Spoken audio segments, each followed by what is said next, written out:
Study locker. बच्चों, आज की वर्कशीट आपकी 9th क्लास की इकोनॉमिक्स की 29th वर्कशीट है और टॉपिक है पीपल एज अ रिसोर्स। मतलब कि जो हमारी जनता है, मनुष्य है, वो एक रिसोर्स की तरह है, संसाधन के तरीके से है। देखो, जितने भी हमें संसाधन मिले हैं, चाहे गॉड गिफ्टेड हो, चाहे मनुष्य ने खुद ने बनाए हो, उन सभी चीज़ों का हम इस्तेमाल तभी कर सकते हैं जब मनुष्य के पास दिमाग हो, वो स्वस्थ हो और उसको इस्तेमाल कर सके। बहुत सारी चीज़ें ज़मीन के अंदर है, पर ज़मीन के अंदर ही रह जाएंगी वो रिसोर्सेज, अगर मनुष्य उसका जो है खुदाई करके उसे बाहर ना निकाले। तो मनुष्य जो यानी कि पीपल जो है, वो एक रिसोर्स के रूप में भी सामने है। People as resource is a way of referring to a country's working people in terms of their existing producing productive skills and abilities। मतलब कि जो पीपल एज रिसोर्सेज, अगर हम मनुष्य को रिसोर्स की तरह देखते हैं तो उसके अंदर जो भी क्वालिटी है, जो हमारे वर्किंग पीपल है ना, उनमें प्रोडक्टिव स्किल कितना है, एबिलिटी कितनी है, वो कितने कैपेबल हैं, वो कितने, अगर उनके पास एजुकेशन कितनी है, वो कितने ज़्यादा स्किल्स है कि वो अच्छे से काम कर सकें और देश को आगे ले जा सकें।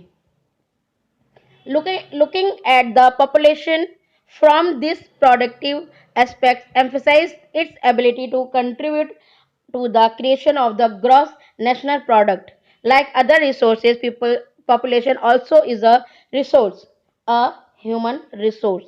मतलब कि जो हमारे पास और भी रिसोर्सेज हैं, उसी तरीके से जब हम देखते हैं कि जो हमारी पॉपुलेशन है, जनसंख्या है, जितना ज़्यादा जनसंख्या उतनी ज़्यादा प्रोडक्शन अगर हो रहा है, तो हमारा ग्रॉस नेशनल प्रोडक्ट जो है वो इंक्रीज होगा। तो उसमें ज़्यादा इंक्रीज होगा तो हम ये कह सकते हैं कि हमारा जो पीपल वो रिसोर्सेज के रूप में बहुत ज़्यादा अच्छा है। This is the positive size of large population. ये अगर आपकी जनसंख्या ज़्यादा है तो इसका ये पॉजिटिव पॉइंट नज़र आता है। वरना क्या है, तो बड़ी जनसंख्या तो हम कहते हैं कि इतनी बड़ी जनसंख्या है, कैसे देश चलेगा, कम होनी चाहिए जनसंख्या। लेकिन अगर ज़्यादा जनसंख्या है और वो सभी अच्छे से काम करते हैं एज अ ह्यूमन रिसोर्सेज, तो ग्रॉस नेशनल प्रोडक्ट हमारा बढ़ता है।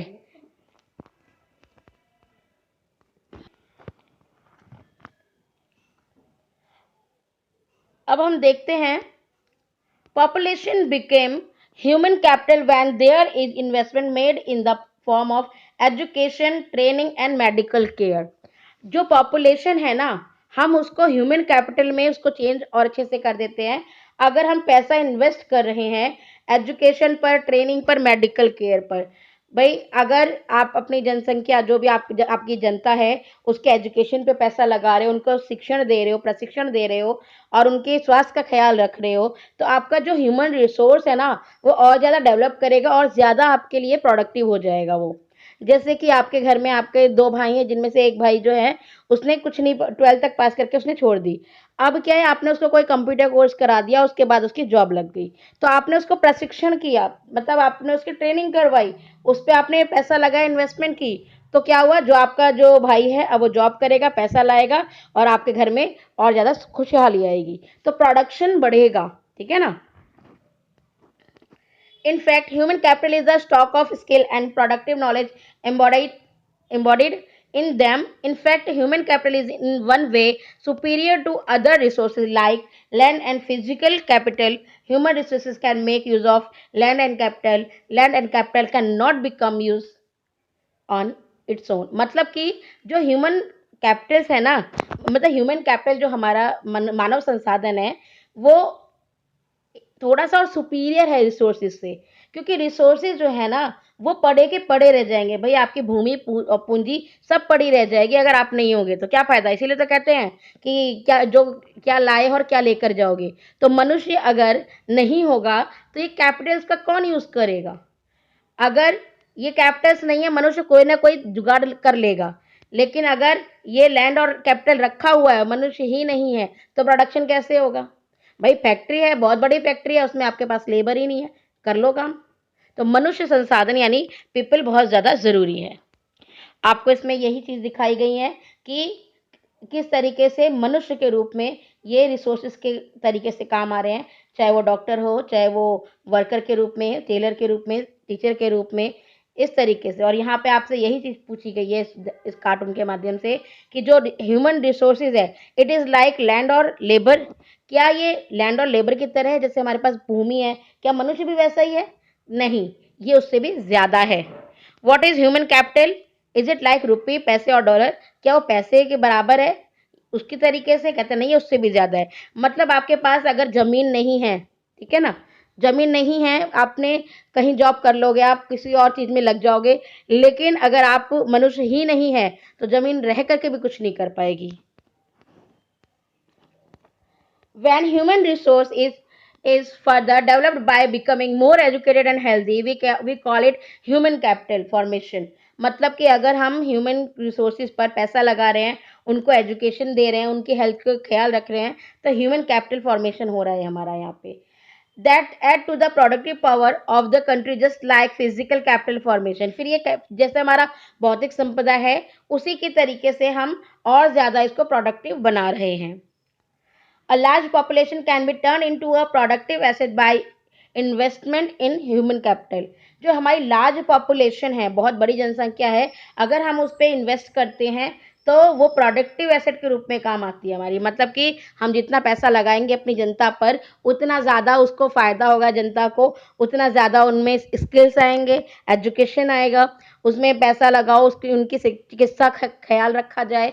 जैसे गवर्नमेंट क्या करती है, अपने साइड से भोजन भी उपलब्ध कराती है और दवाई। अब जैसे कोरोना है तो जगह जगह सबको टीके लग रहे हैं, तो गवर्नमेंट अपनी साइड से अपने जो ह्यूमन कैपिटल है उसको सुरक्षित रखना चाहती है। वरना देश किसके भरोसे चलेगा भाई? इंसानों के जब तक इंसान है तभी तक देश चल पाएगा ना, इंसान नहीं है तो देश का तो मतलब ही नहीं रह जाता। ठीक। The quality of the population decide the growth rate of the country. किसी भी जो जगह की, किसी भी देश की पॉपुलेशन की क्वालिटी क्या है, ये डिसाइड करता है कि आपकी जो कंट्री है कितनी तरक्की करेगी। Literate and healthy population are an asset. Sarva Shiksha Abhiyan is a significant step toward providing elementary education to all children in the age group of 6 to 14 years। मतलब क्या है कि जो सर्व शिक्षा अभियान है, इस तरीके की चीजें जो चलाई जा रही है गवर्नमेंट के थ्रू, जो भी पॉलिसीज चलाई जा रही हैं, जो हमें अधिकार मिला हुआ है कि 6 to 14 ईयर्स के जितने भी बच्चे हैं उनको निःशुल्क शिक्षा दी जाएगी, ये सारी चीजें एक तरीके से हमारे लिए एसेट्स का काम करती हैं। जब हमारी पॉपुलेशन को हम एजुकेट कर रहे हैं, जब हम उनको जो है सुविधाएं दे रहे हैं, पौष्टिक खाना दे रहे हैं, उनके हेल्थ का ख्याल रख रहे हैं, तो हमारे लिए वो एसेट का काम करते हैं। Bridge course and back to school camps have been initiated to increase the enrollment in elementary education. Midday meal scheme has been implemented to encourage attendance and retention of children and improve their nutritional status. मतलब कि जो government की तरफ से schemes चलाई जा रही है जिसके तहत एलिमेंट्री एजुकेशन पर जोर दिया जा रहा है, मिड डे मील जैसी स्कीम चलाई जा रही है। मिड डे मील क्या होता है कि बच्चों को स्कूल में ही खाना दिया जाता है, तो इससे क्या है, बच्चों की पौष्टिक खाना उन तक पहुंच रहा है। तो ऐसे में उनके स्कूल का लेवल भी बढ़ रहा है, क्योंकि जब भोजन मिलता है तो मोस्टली बच्चे रोज आना शुरू कर देते हैं। जो पहले स्कूल नहीं जा रहे थे वो भी आना शुरू कर देते हैं। इसके साथ साथ उन्हें भोजन मिलता है, शिक्षा मिलती है, तो हमारा जो ह्यूमन एसेट है, जो हमारा ह्यूमन कैपिटल है ना, वो उसकी क्वालिटी इंप्रूव होती है इससे। ओके, चलिए क्वेश्चन आंसर्स पे चलते हैं। What do you understand by people as a resource? आपका आंसर यहां से यहां तक है। आंसर नंबर 1 कि हमारा जो मनुष्य है वो कैसे संसाधन के रूप में हम उसे देखते हैं। Question number 2, is human resource different from other resources like land and physical capital etc? क्या human resources बाकी से अलग है? आपका आंसर यहाँ आता है कि human capital is in, obviously बात है ये अलग है, बल्कि उससे सुपीरियर है, one way superior to other resources like, यहाँ से लेके आपका पूरा यहाँ तक आपका आंसर नंबर 2 बन जाता है कि जो ह्यूमन रिसोर्सेज है वो फिजिकल जो भी हमारे रिसोर्सेज हैं उनसे अलग है, बल्कि उनसे सुपीरियर है, क्योंकि लैंड और कैपिटल जैसी चीजें हैं वो मनुष्य के बिना बेमतलब की हो जाएंगी। ठीक है। Question number 3, throw light on the role of education in human capital formation। हमारा क्वेश्चन नंबर 3 बोलता है कि जो हमारा ह्यूमन कैपिटल फॉर्मेशन है उसमें एजुकेशन का क्या रोल है। भाई एजुकेशन जो है, education play an important role in the formation of human capital है। टीचर का पर्सन, टीचर यहाँ नहीं होगा, एजुकेटेड होगा यहाँ पे, ठीक है, एजुकेटेड होगा। And educated person can take the country forward, develop technology with the help of science, develop the country। जो हमारे मनुष्य है ना, मनुष्य कैपिटल जो है वो अगर एजुकेट हो जाएगा तो हमारी कंट्री को वो आगे ले जाएगा, टेक्नोलॉजी को डेवलप करेगा, देश का भी विकास होगा। है? कौन सी स्कीम है जो कि इम्प्लीमेंट की गई है न्यूट्रिशियल जो स्टेटस बढ़ाने के लिए? तो आप बताएंगे मिड डे मील स्कीम, ठीक है। ये आपकी मिड डे मील स्कीम जो है ये आपके यहाँ पर आ जाएगी। आंसर नंबर आपका 4 ये रहा।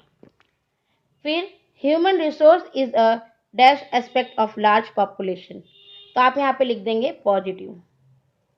पॉजिटिव का मतलब हुआ कि ऐसा रिसोर्स जिसको हम कह सकते हैं कि अगर बढ़ता है, पॉपुलेशन बढ़ रही है, तब भी हमें फ़ायदा होगा अगर ह्यूमन रिसोर्सेज की क्वालिटी अच्छी है तो। ठीक है, अगर आपको वीडियो पसंद आई हो लाइक करें, मेरे चैनल को सब्सक्राइब करें। थैंक